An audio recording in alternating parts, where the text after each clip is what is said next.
1 ኪሎ ብሩንዶ ስጋ 4 ብር መሸጥ ሲገባው 6 ብር የሸጠው ስግብግብ ነጋዴ በስራትና በገንዘብ መቀጮ ተቀጣ። በአዋጅ ከተተመነው የስጋ ዋጋ አስበልጦ ሲሸጥ የተገኘው ነጋዴ በእስራትና በገንዘብ ተቀጣ።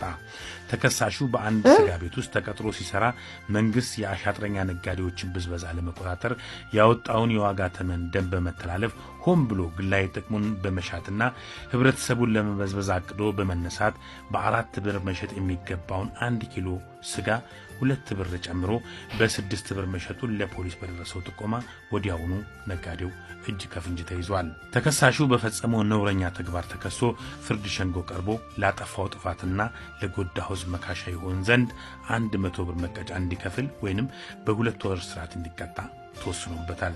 ተከሳሹ የትኛውን ቅጣት እንደመረጠ ግን ፖሊስና እርምጃው አልገለጸም።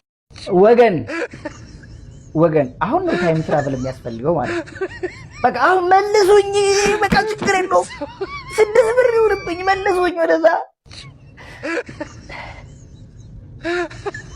6 ብር አድርጎ 2 ወርና 100 ብር ከተቀጣ 10 ብር ቢያደርጉ አስባችሁታል? እድሜ ልክ እስራት እንደሚፈራ